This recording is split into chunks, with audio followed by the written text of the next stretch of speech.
Fellas, say goodbye to Chuck Sherman the boy. I am now a man.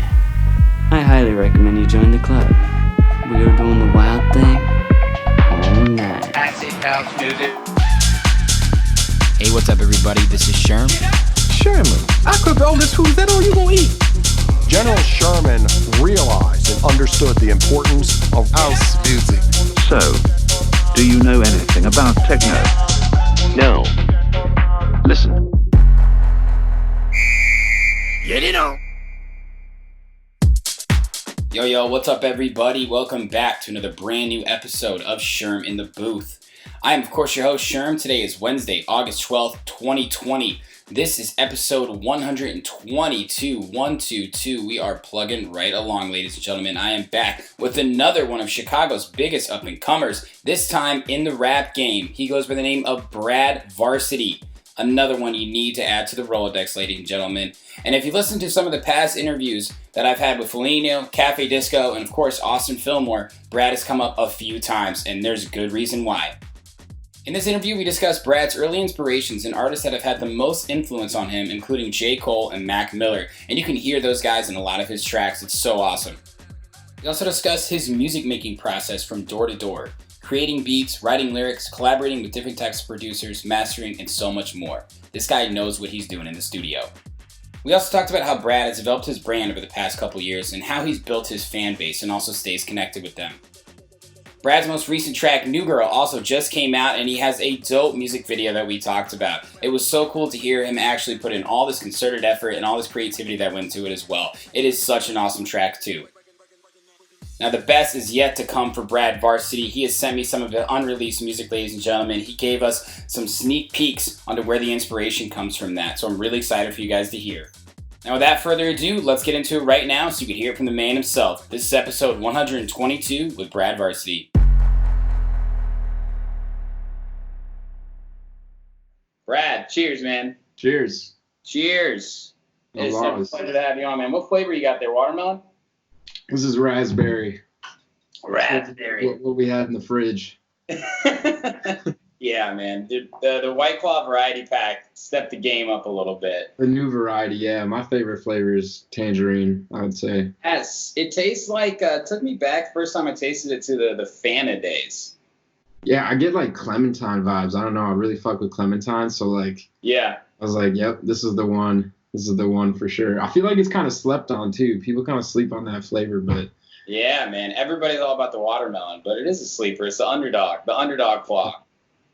Facts. Well, I'm glad somebody shares a drink with me, my man, because this is tough times right now for the artist game. Yeah. So, you know, it's okay to have a drink here and there. What day? It's Wednesday, right? I think. Yeah. Definitely been drinking more than normal. That's for sure. Me too. Okay, all right. We're good then. We're cool, man. But like I was saying before we got on air, man, you've come up so many times on interviews, so I just want to start by acknowledging, like, man, I know you're a hustler. I see you on social media crushing it, but it's always another level to hear from people on a personal level, you know, mention you in interviews. Like I said, I mentioned the Cafe Disco guys you've done a few tracks with, Foligno, of course, Evan Price, Austin Fillmore, man. So props to you, man. You're just a Chicago hustler. You're from Chicago, right? Yeah, I'm from the Birds. Yeah. Yeah, but You love Chicago, man. You bleed it, bro. yeah, dude, for sure, 100%. I mean, first thing you said to me was a way you Jimmy rigged a wine bottle. Should we share that? Yeah. All right, so he's drinking, so obviously I was like, all right, I gotta get a drink, and like I'm a big red wine guy. I love red wine. Yeah. So I was gonna, open up a bottle instead of drink a claw. It's a little bit more classy, But we lost our wine opener, and I didn't feel like doing the Jimmy route that he's talking about, where I take this. Oh, it's right here. I take this screw, right, and you screw it into the top of the wine bottle, and then you take a hammer and you like just pull it out. Yeah. But that would take a little time, and just didn't feel like doing it. So.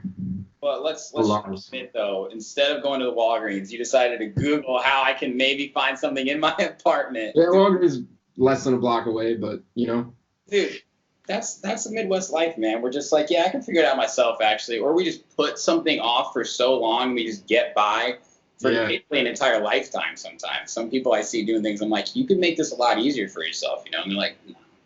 I'm blaming it on quarantine. I barely leave the house now. I used to be so outside and active, and now like barely go outside. And like we got a gym in our building, so like cross the courtyard, go there, come back, go downstairs, pick up the food that I just ordered, come back inside. Yeah, seriously.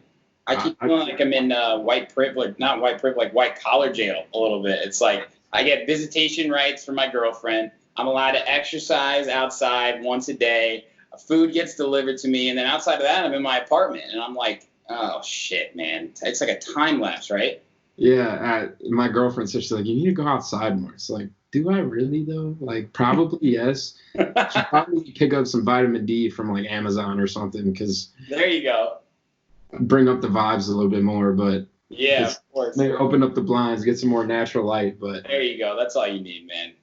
I hear you. It's good thing it's Chicago summer though, man. At least for the good people here, because it's already August, which is crazy. You know, it was supposed to be Lollapalooza last weekend, and that to me is always kind of like a timestamp on where I'm at in the summer. Yeah. You know, it's kind of like rounding out, and I'm like, wow, I've had so many awesome things happen this summer. I'm just like, what have I done the past 5 months? I don't even know. 2020 is just going to be like an afterthought, I feel like. You just forget the year, but like, it ain't over yet. We don't know when things are going to start getting back to normal. I can't wait. I miss performing like you wouldn't believe. Yeah.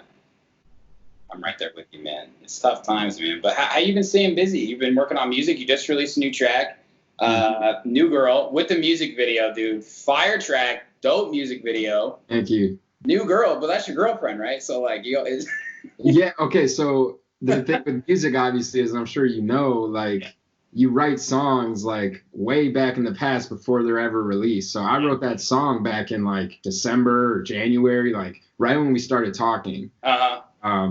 And I was kind of, coming out of another relationship, and we don't really need to talk about that too much, but I found a girl that, I really liked, and like gorgeous, like down to earth, and like I was just inspired to write, that song. And then to make it even cooler, we decided to take a little vacation out in Arizona, and I was like, while I'm out there, might as well try to shoot a music video. And I didn't know anybody that shot videos out there, but I followed a pretty big artist that lived in Phoenix, and I saw he just dropped a music video, and I like looked up the guy that filmed it, DM'd him on Instagram, sent him the song that I wanted to do, and he's like, yeah, I'm down. I was like, I'm gonna be here this dates. These are my ideas for what I want to do with the song, and we knocked it out. It was pretty cool. And then like on top of that, I was like, babe, I want you to be in the video. Yeah. Did you tell her that before or when you were there? Before. I was like, I want you to be in it. And she's like, okay. And I'm like, you're hot. Like, this is perfect. Like, the song is like, you inspired it. So, like, let's do it. Yeah, that's awesome. What's her name? Chima. Chima? Yeah. That's awesome. Yeah, she's great. So the song's about her then, so that works. Yes and no. Tell me more about the song, man, because I love it, dude. Like, while we're on the topic, it's sick.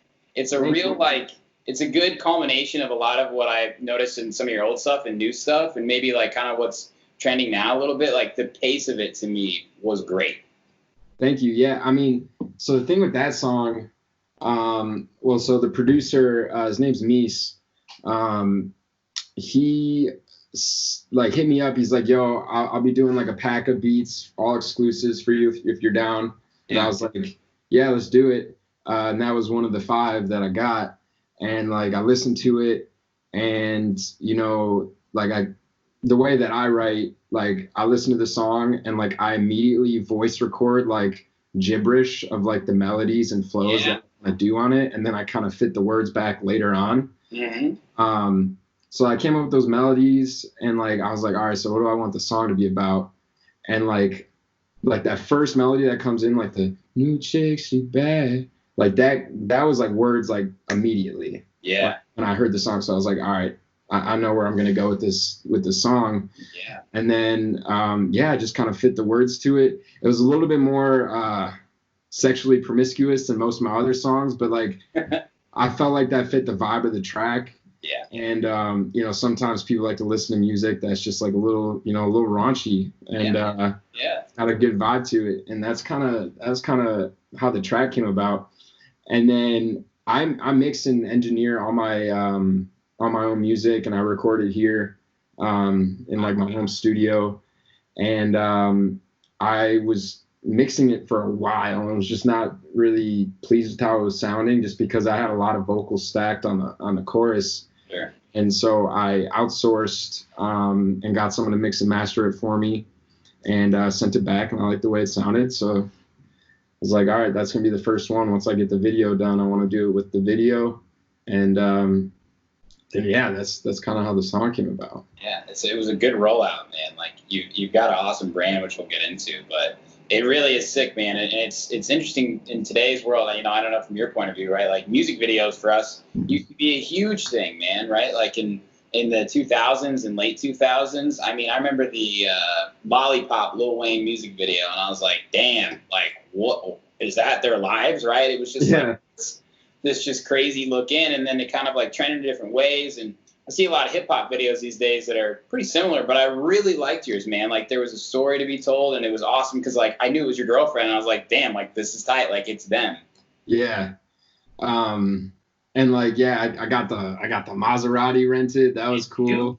I was like, I can't be just fucking pulling up with the Toyota Prius or whatever. We're like renting out there in Arizona. I need to take a second, rent this. But it was kind of tragic, honestly, because we didn't rent a car. Well, I rented that car like a few hours before the shoot we were planning, and like it was just a day rental. So like I got it. We just drove around in it for a little bit before we got to the shoot, and then we like obviously shot with it, and then I had to drop it off the next day. But the day after that day, we were going to drive out to Sedona, which was like 2.5 hours, and I had to rent a new car, and it was like going from the Maserati to this like Toyota Prius that I rented was just tragic. Like the acceleration on the Maserati, you just tap the accelerator a little bit, goes. Yeah. And then the Prius, you got to press it all the way down to the. And I was going up mountains and shit. I was like, damn, I missed the Maserati. Hey, one day for you, man. Yeah, no, that's what I'm saying. That car is nice. That's pretty sick. Dude, well, let's go back in time to maybe the original days of dreaming of making Maserati music videos. You said you grew up in the burbs. Like, when did music come into your life? And an interesting fact you told me before, you got your triplets, man. Like, are you the only musical person in your family? Because I know there's always like different dynamics with triplets, like mentally, right? Yeah. So like growing up as like a triplet, obviously you'd expect like the competitiveness and like trying to be first and trying to be the best and like all that stuff. And like we fought a lot. We actually grew closer once we got to college and stuff and didn't see each other as much. Mm-hmm. We got like way closer. Yeah. But how kind of music started in high school, we moved from like one town to another.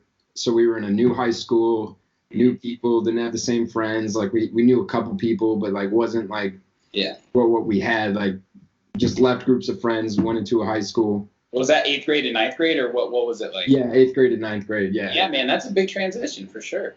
Yeah, and for me, like not knowing a lot of people, I was like always sports oriented. So like I tried out for the football team, and that was cool. And like I was a late bloomer, so like I was kind of picked on and like bullied a little bit. Yeah. And like there was times where I was like faking sick to like not go to school because I didn't want to get bullied.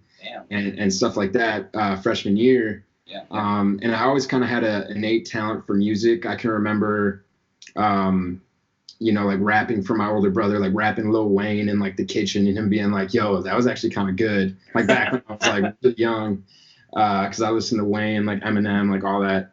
And then, I was getting bullied and stuff. I always had this kind of innate ability. I used to write poetry like in 8th grade. So this one day I just kind of broke down. I like didn't go to school that day and I was just like super sad. So like I just decided to write lyrics in my notebook, and I felt like this huge release. Cause I was kind of like more shy, like kept to myself when it came to like what I was feeling. I held everything in. But everyone kind of saw me as an extrovert, but like I would keep that side private almost. Yeah. And then so music and writing lyrics was kind of like the first way I was able to express myself and like talk things out, and really release what I was feeling on the inside. So ever since that day, I've been kind of, you know, making music. And in high school, it was just like a hobby. I remember I released a couple songs and my uncle was like, yo, this is pretty good. Like, what do you think about doing this? I was like, nah, it's just a hobby. Like, I want to go to college. I want to get a degree. I want to do the 9-to-5 thing because that's what everyone's brainwashed to do by their parents. Right. And if anyone has a parent that's like, yo, follow your dreams, do what you're passionate about, like, you guys are super lucky. Yeah. Because it didn't really get to that point until I kind of proved to my parents what this meant to me and like proved it with the work and, you know, the shows and all that kind of stuff. Yeah. But I lost my train of thought there. It's okay. Yeah. Yeah. Okay. So I wanted to explain. So I didn't always go by Brad Varsity. A lot of people think that's like my real name. It's not. My real name's Brad Pearl. Yeah. But the varsity aspect, I had a lot of names. I went by B Pearl in high school, and then I changed to what was it? Superb, and then it was just Varsity, and then it was Brad Varsity. Okay. But the story for Varsity and Brad Varsity is I was like, I wanted something that like really meant a lot to me, and like why I do music. So like looking back on it, yeah, I was like bullied, and like I was a late bloomer, and I was getting bullied by the varsity team, and I didn't have like the skills, the build, maybe the athleticism to make like varsity. Yeah. But now when it comes to rapping and being an artist making music, I'm on the varsity team. And that's why I go by Brad Varsity. Dude, I love that. And honestly, I think it like is enticing, bro, for real. Like Brad Varsity is like, then, you know, varsity, of course, always has like the stigma of jocks and whatever it might be, right? And I think, and I played sports in middle school and high school and played lacrosse and soccer, and there's this sort of, it's like a stripe you earn almost, right? And I really love your description of that because getting on varsity isn't given to you usually, right? Like sure, some maybe that are like athletically talented, but I remember having to work really hard to make varsity.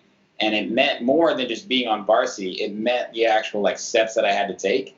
And every time I talk to someone like who was an athlete or was an athlete, there's that sort of workflow and mental toughness that you get too. So you wear it on your sleeve, obviously, with your name, man. So I respect the hell out of that. Yeah, I mean, even in my like Instagram bio, it says like bullied by jocks, now I'm varsity. That's what it says. Dude, fuck yeah. I didn't know that. That's good. Yeah. Holy shit, man. So what was like the timeline like for you, I guess, maybe in between then and proving it to your parents? Like, what were the steps you were taking in between there? Like working on your craft? Did you have any mentors along the way?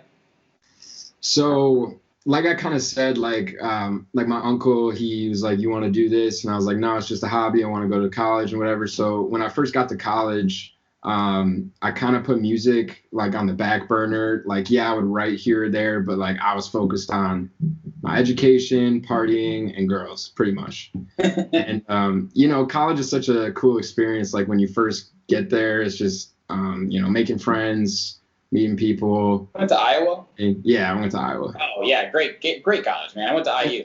Iowa's great. Cool, yeah. Yeah. Well, my sister went to IU. Oh, hell yeah. Yeah, you know, it's very similar lifestyle. Yeah. So music was kind of on the back burner, and I didn't really like, it was more seen as like a party trick almost, like for some people. Yeah. Because like I would freestyle at parties or whatever. Yeah.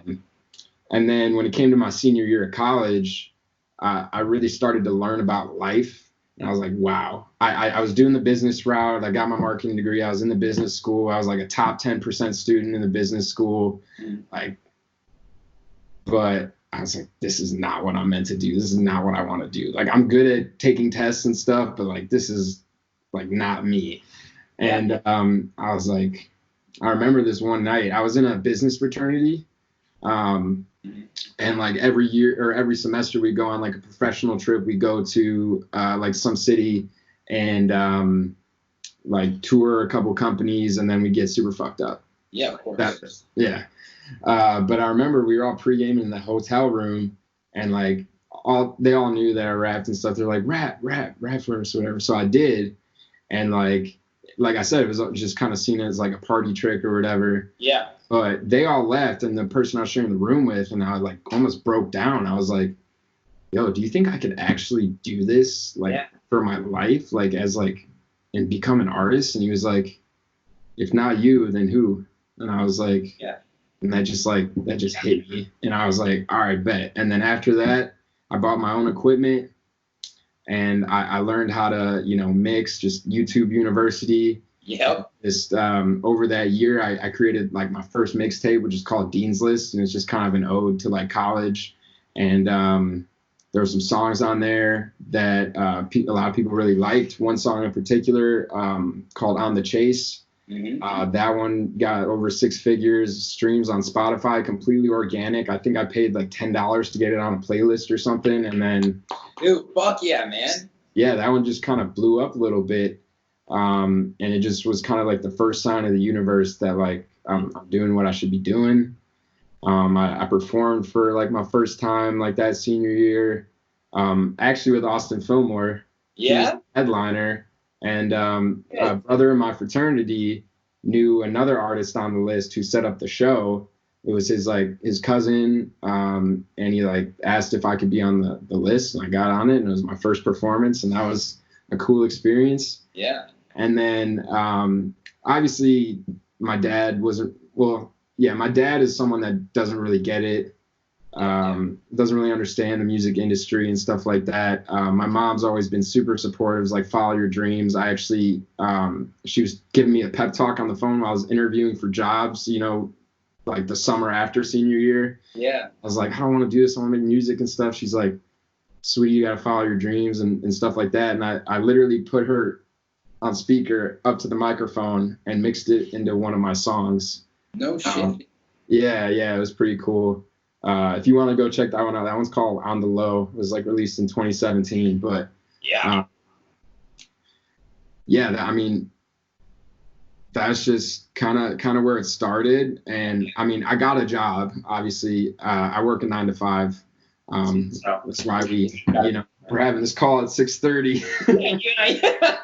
But yeah, I got a job, and I've been working there for 3 years. I manage a digital ad campaign for a pharmaceutical company.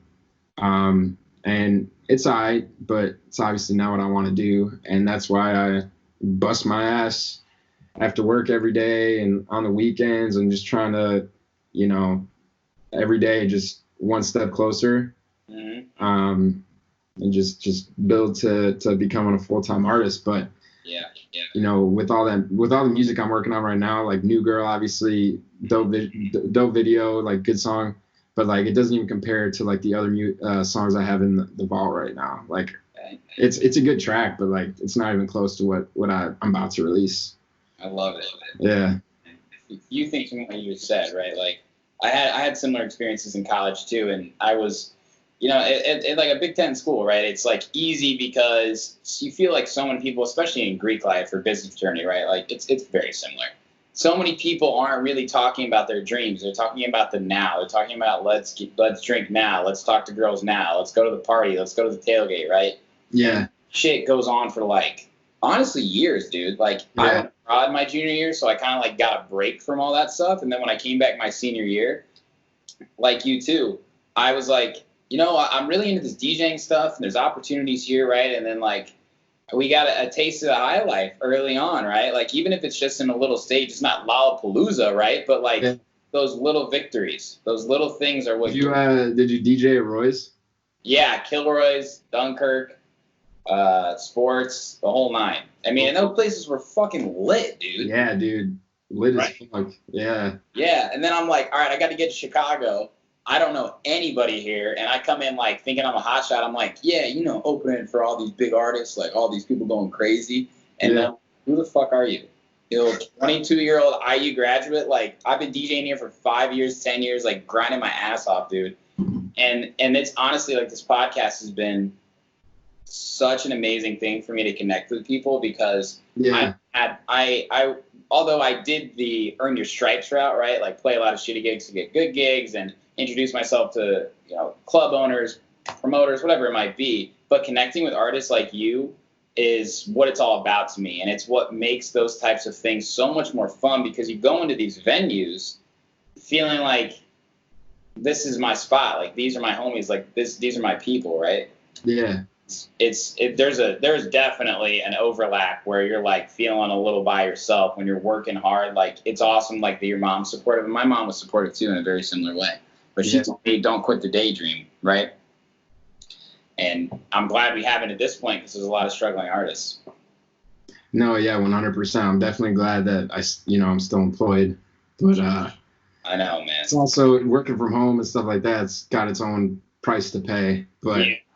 For sure. It's a bit of a beast. I miss being in the office with people. It's like, I mean, I'm an extrovert, man.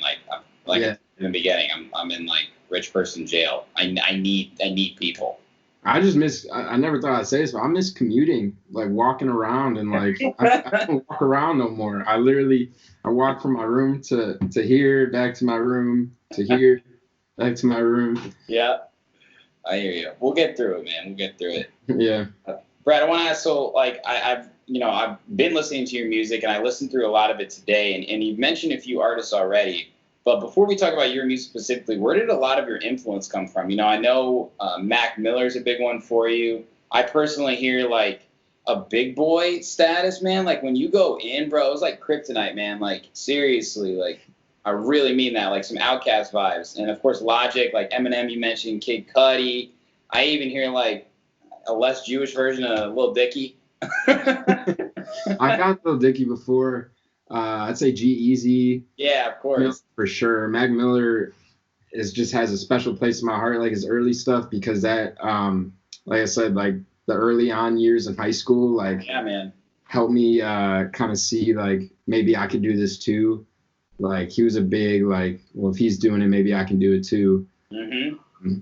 Kid Cudi, the song Soundtrack to My Life. Yeah. That song means so much to me. I could rap every lyric to you right now off beat, like without even the beat. Love that. That song helped me out a lot. And now I would say my style is kind of gearing towards like, well, it's almost kind of like, I wouldn't say a new style, but I feel like I have like a different flavor than a lot of artists. You do. Kind of making the same music, but like I used to not be able to like sing as well as I can now. Mm-hmm. I mean, I'm not gonna say that I'm a singer because I'm not. Yeah. But I think I'm a good songwriter and I'm good at coming up with melodies. Mm-hmm. So early on I couldn't always sing the melodies that I thought of, but now I can do that. So that's kind of what's been helping my music, level up and push to the next, let's say tier of artists. Yeah. And a lot of people will see that with the new stuff that I'm about to drop. It's a lot more singing, a little bit less spaz rapping. Yeah, for sure. I mean, dude, honestly, like it's really cool to see like you as an artist grow like within your own music, and it's really awesome that you mix your own shit too, because you are really part of the creative process, right? Like you don't just show up and sing the lyrics that were given to you, right? And I really don't picture as big as you get, however big you get, right? And I know you're shooting as high as possible, just like me, but it seems like you are the type of person who always wants to be in the studio, always wants to be involved in the process, like, and that's part of growing as an artist, right? I mean, you've earned it, man. 2019, you racked in 650,000 streams and 200,000 listeners. Yeah. Dude, that's a lot of fucking people, man. Yeah, man. I mean, it's reaching globally, dude. Like the devil on my shoulder is like, it's not enough. It's not enough. Yeah, like, I know the feeling. But yeah, I mean, it is kind of cool to like celebrate, those wins. Cause I mean, I flew past like 1 million streams like a few months ago. Now I'm at like, I think 16 or 1.6 million. Yeah. Which is honestly crazy because if you told my, my high school self or my freshman year college self that, I would have had over 1 million people stream my music, I'd be like, you're fucking lying. But yeah, it is honestly cool. But like, yeah, like I'm saying, it's not enough. It's never enough. I want more just because I'm I guess I'm greedy like that, but I am definitely grateful for everyone that's, you know, press play on a song and like connects with a song, because that's what it's all about. And it's tough to you know, keep the big picture and like, you know, impacting people and like making sure people don't want to feel like, you know, down and depressed like I was like back freshman year, because that's kind of like why I started it. But it's also, you get in the aspect of like, you need to get streams, you need to sell records, you need to do this if you want to be a full-time artist. Yeah. And you almost lose sight of like why you're actually doing it just because you want to like do it full time. It's like weird. Well, you understand the business side, man, and I think that's really important, you know, and it's not an easy thing to do what you're doing, man. Seriously. I mean, I want to know more, because you, to me, like, are, like I said, someone who's like there in the room where it happens. What is like your process when you're starting to work on a song? Like, are you thinking about the message you want to convey? I know you said earlier you kind of mumble lyrics. Like, do you get the beat first? Do you come up with ideas for lyrics? Like, what's that actual timeline? Yeah, so I mean, so when I first started making music, it was no beat, just write lyrics and flows and try to find something that fits that. Dude, yeah. Terrible idea. But you know, you're just learning how to, you know, do stuff. But now, yeah, I get beats. I got a couple producers that send me beats, or sometimes I'll just go on YouTube and find some beats. Yeah. To, you know, kind of fit the vibe that I'm feeling in that day. I'm not gonna write like depressing, sad music on like a happy day. You know, I'm not in the mood to write happy music when I'm, you know, feeling down or whatever. Yeah. Yeah, I mean, so I'll get a beat. I'll vibe with it, and then I'll get the stems. I'll throw it in my my Logic project. It's the program that I use to mix and record. Good man. I'll like prep the stems. I'll like make sure they're like the volume and all that stuff is good and how I want it, and there's like space for my vocals and stuff. And then yeah, I'll go in. I'll start mumbling flows and lyrics and stuff. Melodies and all that, and then I'll pick the best melody, and I'm like, all right, that's gonna be the hook. And then I'd start to think about what I want to do with the song, like what's the topic, because I have to do that before I even start writing lyrics. But typically the melodies will almost give me the inspiration for what I want to write about, because I'll just say some words and like, yeah, that fits, like let's do something like that. Right. And yeah, so like I'll write the lyrics, but I'm very like, I got buddies that'll just go into the studio and they'll just freestyle 3 minutes and call it a song, and it'll be dope. Like that's dope, but like I'm someone that takes like months to finish a song, just because it's my baby. It's got to be perfect. The kick's got to hit like this. Like I don't like how that vocal sounds panned. I'm gonna move it 3 notches back to the left. Like I'm that particular, but yeah, and then, you know, I record it. I'll probably spend about a month mixing it because I'm such a perfectionist, and then I bounce the stems and I send it to my mastering engineer to master it, sends it back. I create the album art, drop it. Damn, dude. Thank you for that. That was like literally what I looked for in a question. That was probably the best answer I've ever gotten, honestly. Oh, yeah. What's it like though? Like if you're in the studio with someone like Cafe Disco, right? Like one of my favorite tracks of your guys is Love is War, and probably one of the biggest hits you guys have both collectively ever had. Yeah. Is it like working with someone who is, and they're of course very versatile producers, but what is it like working with someone like Cafe Disco and then versus like maybe on like a harder rap track? What's kind of like your mental process there? Well, so the thing with Pat, I met Pat say like 2 years ago through my ex-girlfriend, and so she told me he's like a DJ, like he DJs the clubs and stuff, and like I was kind of new to the city, you know, my music was still pretty raw, I would say, but like, you know, pretty good. Like you could tell I had talent and stuff, and I listened to some of his stuff, and like we chopped it up. I was at his rooftop and we talked, and I was like, damn, he's super cool. Yeah, he is. No, super cool. Love Pat, such a sweetheart. Yeah. But I remember he was like, send me some stuff. I sent him some stuff. He's like, yeah, dude, let's do something. And then we finally linked up, went to Fort Knox, jumped in there, and he just started. This is literally what he did. He looks back, because the man's a wizard. He is. Man is a wizard. He looks back and he's like, "You like this kick?" And he's just playing like a bunch of kicks, and I'm like, "Yeah, I like that one." He's like, Yeah. "All right, you like this trumpet?" I'm like, "Yeah, I like that one." He's like, "You like this hi-hat?" Like whatever. Yep. So after like 10 minutes, he's already got like the bare bones to Love Is War. Right. And he's like, "I'm gonna bounce this, send it to you." And I was just sitting there with like my headphones in, like writing stuff. And I came up with something, and it's not what ended up as Love Is War. It was actually, looking back at it, it was like kind of garbage, not gonna lie. But I liked it though, and then I sent it to them, and Pat was like, "It's all right." Paulie liked it. And then I was like, nah, I'm gonna rewrite it. And then I was walking back from work, actually, like off the train, and I had the headphones in, and I was playing the beat, and immediately I got that, "Damn girl, slow it up just a little bit." Yeah. Like I got that. I was like, all right, let's write this. So I wrote that verse when I got back home, and then I wrote the second verse and spit that, and sent it to Pat, and he was like, "Yeah, this is dope." And yeah, that's kind of how that song came about. And then it did really well streaming wise. The clubs were playing it, and that's one of the dopest feelings ever, is like walking into a club and hearing your song. Like, you can't beat it. Feeling your song. Yeah. Dude, it is a versatile track. Thanks to Pat and Paulie, like that was the first time I ever got to, perform in a club. The first time I ever performed in a club was Prism.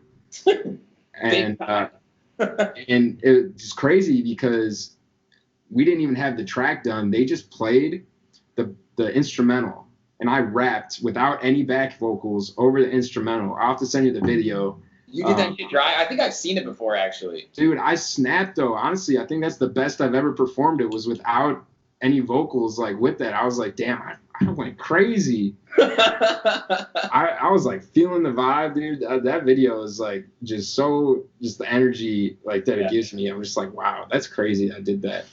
And since then I've just been, whenever they have a gig, they hit me up like to perform the track, because it's not like a lot of their other songs, it's like rap and trap, and like they're more melodic, future bass kind of stuff, and this was more trap, which is cool because they've collabed with a lot of Chicago artists, and I was glad I was able to put like my kind of flavor on it. But working with Pat, it was like he picked sounds. I'm like, I like that, and then I kind of took it back to my place, recorded the vocals, sent it to him, and that was that.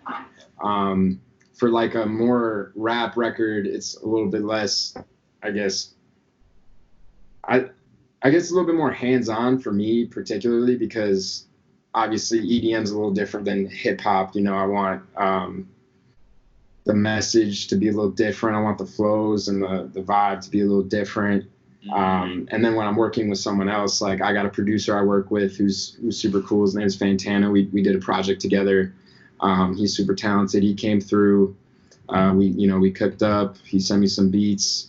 But I'm someone that doesn't really like to write like on the spot.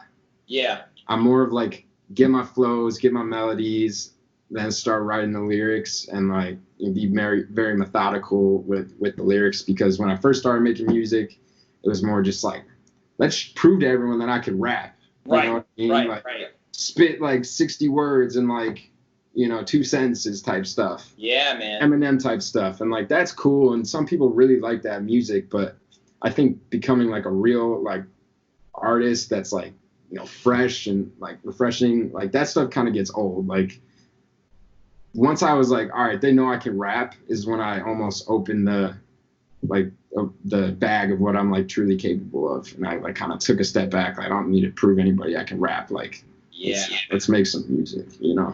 I relate to that a lot. I'm a huge rap music fan, bro. Like, I mean, I mentioned Lil Wayne, right? Like Wiz Khalifa, huge fan, man. Like I could rap you tracks off his first like Dat Piff mixtape, dude. Huge thing for me. And the one thing about him versus maybe like an Eminem or Logic versus like let's put like Lil Wayne and Travis Scott on one side and like Eminem and Logic. I respect the fuck out of Eminem and Logic, dude. But I cannot rap with them, right? And there's something I can't. Like Flexecution, maybe Flexecution, you know, and the big Eminem songs, right? But with like Travis Scott and Lil Wayne and those guys go in, right? But there's something about their music that, although, you know, I don't like maybe personally relate to it, there's that feeling that they give, like, you know, like when I'm just singing with them. And I get that with you. And it kind of sounds like you hit that point a little bit, right? Like you want it to be an artist that is like the people's artist, right? Not like the proving grounds artist. Yeah. No, definitely. And yeah, I mean, I think a lot of people will see that on like this upcoming music. Cause like I was looking back in my catalog today too. And like, I was like, those are all great songs. Like they were great at the time at least, but like now, like the stuff that I'm about to release, it's just so much better. It's just so much better. Like, better. My girlfriend tells me that all the time. She's like, you need to release these songs like now. That's awesome. Like, but I'm such a perfectionist that I just want to make sure everything's good. Yeah. The environment's right to release it, like all that kind of stuff. But I'm about to punch myself in the face because when you're asking me about artists, I forgot to mention my favorite artist of all time, which is J. Cole. Oh, hell yeah, man. Split my mind, but he's a good common ground there, isn't he? Yeah, he's the GOAT, man. His flows, his melodies, his lyrical like content, like you can't beat it. Like he's just so good. And I really only came across him it's like senior year of college. I didn't really listen. I mean, I knew of him and like I thought he was cool, but like I never really dug into his catalogs and stuff. And once I did, I was like, fuck. This guy's number one for sure. Like, yeah. Isn't that the best when you like hear like big songs that an artist have, and sometimes that's kind of the double-edged sword about it, right? Is like these big guys have a song like what was J. Cole's really big song? We got a good thing. I don't know. Work out. Yeah. Yeah, like that's a good track, right? But like that's not necessarily like the umbrella of him, right? Like you got to go deep in that, man. Yeah, like I knew he had that song, but I never dug deeper. Yeah, and one of my friends was like a huge J. Cole fan. And I'm like, I put that on. He was like, turn that shit off. I was like, what? And he's like, let me put something else on. Yeah. I don't even remember what it was. And I was like, damn, dude, like this is fucking good. And there are a lot of artists, and I don't even know if it's like that, you know, that medal you have to earn in order to really reach a bigger audience. But there are ones like Eminem, like you always have a hit that blows you up, right? But it's about having that catalog, and you've been developing that, man, for sure. Yeah, I mean that's huge. I definitely just want to keep building the catalog. But I mean, one of these songs is about to do something. It's got to. I'm just tapping away. I love that, man. And one of the coolest things about you as well, I mentioned it earlier, right? You understand the business aspect, and I love your branding, man. Like it's so clean and it's fun, it's engaging, right? Like you just are someone who obviously is really into it. You're not just doing it for the likes and shit. And it's been a slow burn for you. Do you have you done stuff with Artist Collective then? Like in terms of like, I've done shows with them. Or like consulting and stuff? Cause like you're. No, not really. I mean, me and Evan have talked like kind of off the record a couple times, but I do a lot of reading. I've taken courses, I've read books. I'm really big into like advertising. I'm like, Facebook and Instagram, not like what people think like, oh, promote a post. Like, no, like going to the ads manager on Facebook and like retarget audiences and like develop custom audiences and make lookalike audiences and do like I'm very like educated on that stuff. Yeah, there you go though. And like I think partly that's because I do digital advertising as my job, so like it's kind of redundant at some points. I'm like, I can't believe I'm doing this right now. I was just doing this for forever, but that's awesome though, man. Seriously.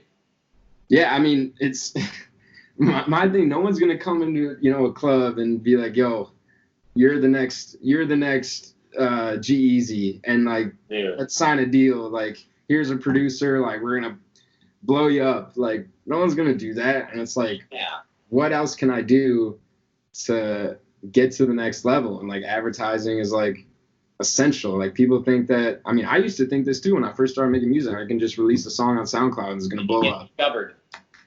Like it's gonna get 1 million plays just because it's a great song. Like no, those songs, either artists have built that following on SoundCloud and like that's how they're getting that plays, or there's some work from labels behind the curtain, pulling strings and doing advertising and stuff like that. And to kind of even the playing field, I just decided to learn myself. Yeah, man, you can't. You aren't just like that lonely guy performing in the bar, and there's some A&R guy at the end who's drinking his sorrows away like the old time movies, and they're like, "This kid's got it. I'm gonna make you famous." Right? It doesn't happen at all. The rich overnight, celebrity overnight is less than 1%, 0.01%. Like, right. A lot of these artists that blow up, a lot of people think that they're like they blew up overnight, but you go to their catalog and they've been releasing music since 2013. Easy. And it's like, but that's the thing. Like, for all artists that are even listening to this, like, you just got to keep releasing, keep making music. Like, when it's your time to pop off and get to where you got to go, like it'll happen, but you can't stop. Like, you can't. Of course. And I'm not someone that's ever going to stop because of, like, it's so ingrained in my identity and it makes me feel good. And it's like, it's what I'm passionate about. Obviously, it's like the biggest thing I'm passionate about in life. So like, it's something I can never stop doing, That kind of seems like I was going to ask you, like, what is the message you try and convey with your brand, Brad? Like, what is the Brad Varsity brand, and how do you use that idea or that moral or that passion, or that value to actually differentiate yourself from everyone else trying to make it big? Yeah, I mean, I think, and I probably don't do like a great job explaining, like, and I think that's something I can definitely work on as an artist, but like, I want people to see that, like, I'm just a normal guy. Like, I've been through it, like I've been through some shit. I've had some down times, but like, I tell my friends all the time, like, they ask, like, what's your biggest accomplishment and stuff like that. And I like thought about it and I was like, well, getting to where from where I was at 14, like late bloomer, sad, depressed, like getting bullied, to like where I'm at right now is like my biggest accomplishment, because like I never thought I would get here. Yeah. I never thought I would have this much self-love for myself and like this much like confidence. And it's not like a cocky confidence. It's like a, I know what I want to do. Believe in yourself. Yeah, I believe in myself, and like I have that love for myself, and just because I made it through that to get here, so that's kind of what I want to like convey, but I feel like I haven't really gotten that vulnerable with my audience yet, and mainly because I don't feel like my audience is big enough to really appreciate a truly vulnerable song. But that's also how you create like deeper engagement and deeper love from like a fan, is like to be that vulnerable. So I'm kind of in that middle state where maybe I should drop something that's a little bit more vulnerable and maybe a little less like relationship oriented, because I have some vulnerable relationship songs that are about to drop, but like something that's more like personal and like sad, I guess, that way. And I have a song that I've been waiting to release for the right moment. Yeah. And like it might come out soon. We'll see. How many tracks do you have right now that are unreleased then?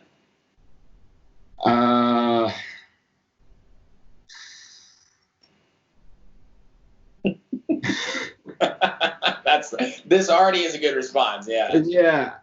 I mean, songs that I would release like without a doubt, like next week. Yeah. Probably like 8, like fully done. Let's go. But I got a lot of like 75% done, like probably like 10 plus 75% done songs like that date back to like probably 2018 that are probably still good, but like I probably won't release them because the new stuff's better, and that's just how it is with making music. Like that's why Russ, I don't know if you know Russ, the artist. Yeah. He's all about like, yo, you finish a song and you're happy with it, drop it. Just drop it, because you're gonna go on to the next song and it's gonna be better, and you're gonna go on to the next song, it's gonna be better, and then you're gonna look back on that song and you're gonna be like, it's not nearly as good as this new stuff. Why would I ever drop it? And it just loses its like, you lose the feeling that you had when you first made it. You're like, yo, this is sick. Yep. It's not there anymore. It's replaced with like, oh no, that's not that great. Like, this stuff's better. And that's a huge thing right now for people, right? Like, a lot of people are, you know, electronic music producers specifically, right? Or even pop singers, right? You release music at certain times of the year to convey a certain type of emotion. And I talk to a lot of DJs that make club music, right? And I'm like, are you producing music differently because you know it can't get played in a club right now, right? Some people say yes, some people say no. Some people say they have no motivation. Where are you at right now, Brad? Obviously, you have a lot of unreleased tracks, like you said, but like, where is this motivation coming from? And what are you thinking about when you're actually like being creative? Like, you obviously have a big story to tell, but no one's performing, at least in the US right now. And you just mentioned how big of a thrill that was for you. Are you thinking about music differently because of that? You know, that's a really good question. I feel like it hasn't affected me that much, but I'll tell you what the biggest change would be, and that's because sort of fell in love for the first time. There you go. Yeah, and it's a great feeling, and it's like inspired a lot of music.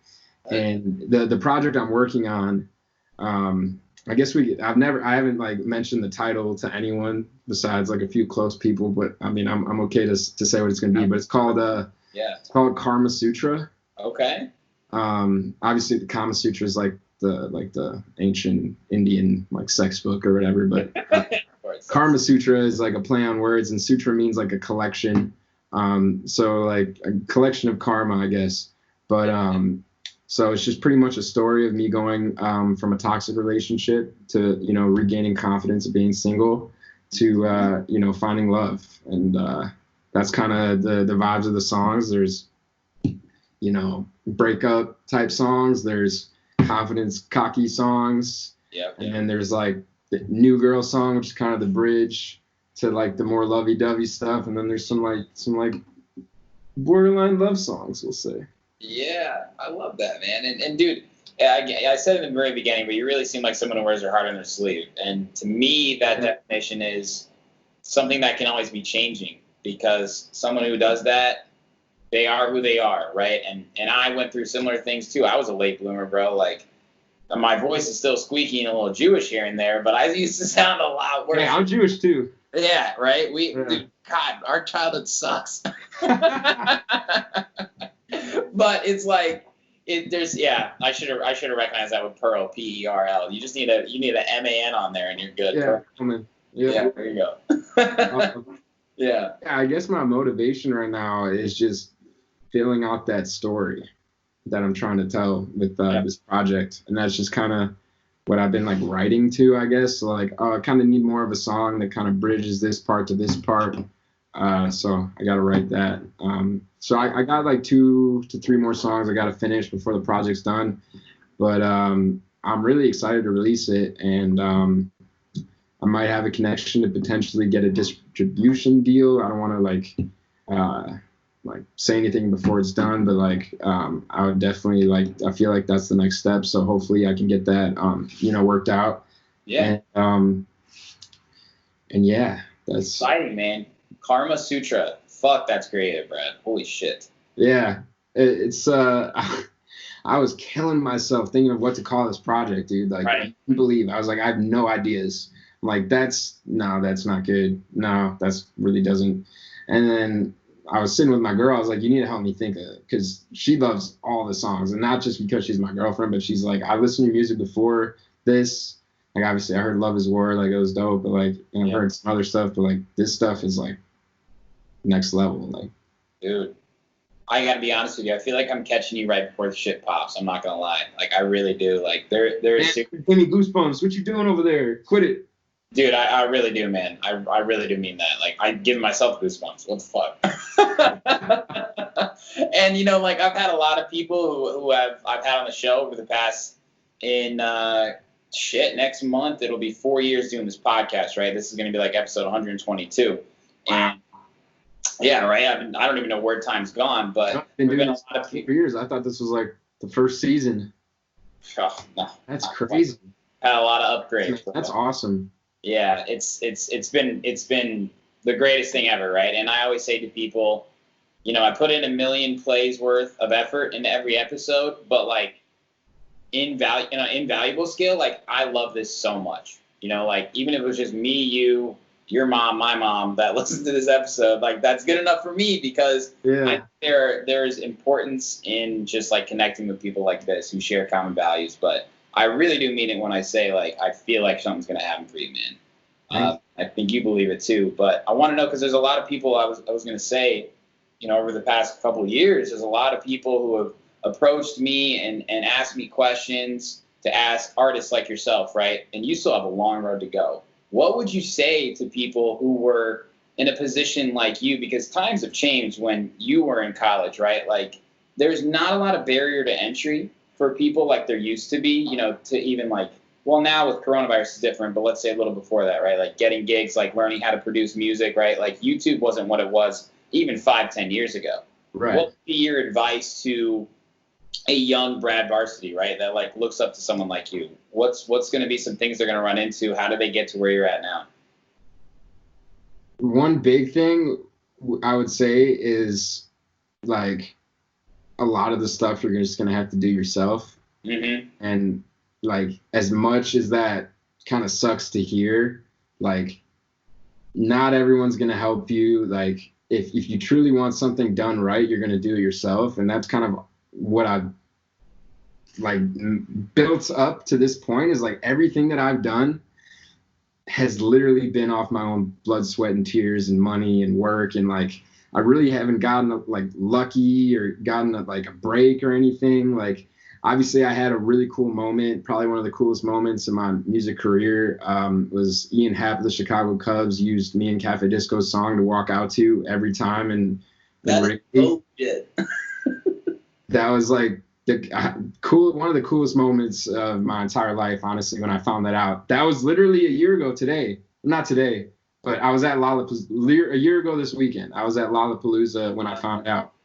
And the happiness that I felt there was like, I'm pretty sure I cried, dude. I'm not gonna lie. I cry, yeah, for sure.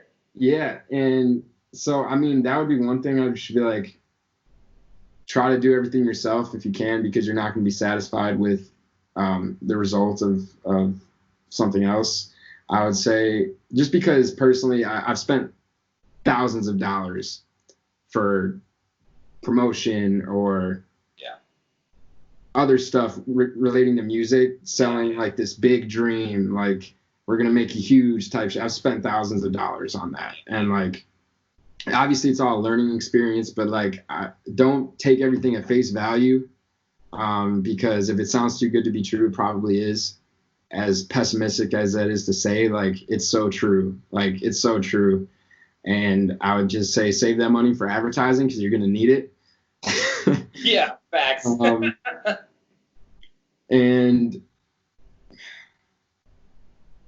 what else? What else would I say? There's some good things, but I would tell myself a lot. I just keep going, man. Just keep sticking it out. Like you can't put all your feelings of success into streams and likes and all that. And as easy as it is to fall into, because once you get a taste of that, you're doomed pretty much. Because like once you get a taste, like one song, does a little bit better than your other ones, you're just craving more versus just loving the stuff that you put out and just loving it unconditionally versus saying, well, I guess it's not good because it didn't get a lot of streams or it didn't get a lot of likes. Yeah. And that's something I still struggle with. Everyone I feel like still struggles with, because whatever you put out, it doesn't mean it's bad. It's just, I heard Russ say this one time. It's like, it's about ability versus visibility. It's like you may be the most talented artist, but if you have no eyes on you, you're nothing. Versus someone that's not that talented, but he's got the platform, he's got the eyes on him. And like that's something that's like, yeah, it's good to understand, but like fucking sucks. Like, Yeah. like the streams and the likes should match to what you're, putting out there, and that's just not how it works. So you got to go and you got to do it yourself, and just keep. There's this term, it's called Kaizen, and what it means is stacking a brick each day. Mm-hmm. So what I would tell, young Brad Varsity would just be, make sure you're doing something each day. And it could be small, it could be huge, it could be 2 bricks, 3 bricks, 4 bricks, or just 1 brick. But just do something each day to get you to your, your desired goal and your dream. And, eventually you're going to build that, and you're going to get there. Dude, I love that. It seems like a simple concept, right? But a lot of blood, sweat, and tears have gone into this, like you said. You wouldn't believe, I wish I've gotten lucky breaks, because there's really no way around putting in the work. Like, you're gonna have to put in the work. Like I said, it's less than 1%, less than 0.5% of people that get these breaks, or a song pops off on TikTok or any kind of stuff like that. And it's like, what you really need to do, and like the smartest route to go, is put your head down, stack a brick, and get there. And it's going to feel so much more rewarding once you get there after all those years of hard work, versus someone that just gets it overnight. Like, you just don't have the appreciation. And what I hear artists that are huge say all the time is like, the journey is the most rewarding part. Yeah. And I'm just trusting the process, trusting the journey. Yeah. And really just, trying my best, man. I'm just trying my best. You gotta love it along the way too, man. That makes it a little easier, right? Yeah. Well, loving it is you just love it unconditionally, even though like it sucks sometimes. Like, sometimes I don't want to go and record, like, because writing is my favorite part, writing lyrics and stuff. And I just sit in my bed and write lyrics. Mm-hmm. But like, recording it is always like a frightening moment for me, because sometimes it doesn't always come out how I heard it in my head. Right. Like, well, now I thought that was crazy, but now I got to do something else, or I got to break out freaking my sound tools and change the pitch and stuff and tweak. But like, I guess that's what I would say. I kind of rambled for a little bit. No, probably. Dude, listen, I think that was perfect, man. That was a bunch of pieces of good advice. Last question I want to ask you. So, when can we expect some of this new music, man? I know you just dropped a new track. Do you have a timeline for anything coming out? So I'm shooting a music video next Saturday for my next song, and once that's done, I will release the track. So I don't have official release date yet. Sure. But I'm using a Chicago videographer. His name's Alex. You might know him. Yeah. Bro, that's my guy. Yeah. Oh, fuck yeah, dude. Yeah, he's shooting the video. I sent him like a little Google Doc what I was thinking about it. I can send you the song after this. It's pretty dope. He's the man. He's gonna do great. It's called Snake Bit, and it's about being in like a toxic relationship, and like the songwriting on it is probably some of the best songwriting I've done. The melodies and the vibe are super different and weird and cool, and like I'm really excited about that one. My artist friend that lives in Florida has been telling me to drop it for like the last 2 months, and I'm like, not until I have the video. I'm really, because like that's been my biggest like weakness, I would say, as an artist, is like my visual game. Like, I don't have a lot of music videos. Right. And, like, I got to start building that catalog up, because it also helps with running advertising. Like, I have those as like assets that I can clip up and like, run for and find, new fans and stuff. But also just like, when people come to my YouTube, I don't want them to just see an album art with my songs. I want them to be able to like look at me and like see me perform and stuff like that, because for right now I can't perform in front of people unless I want to do an IG live or something. But like, those just don't hit. No.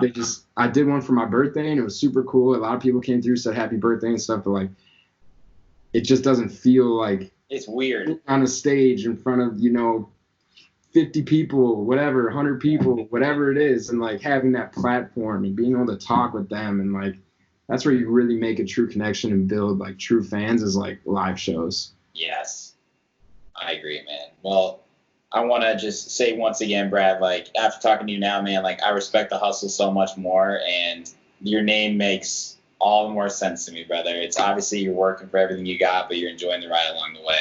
Cheers to you one more time, my man. Thank you, bro. Appreciate you having me on. Absolutely. This has been an absolute pleasure. Now we're ready. Gotta keep in touch with you, bro. Yeah, absolutely.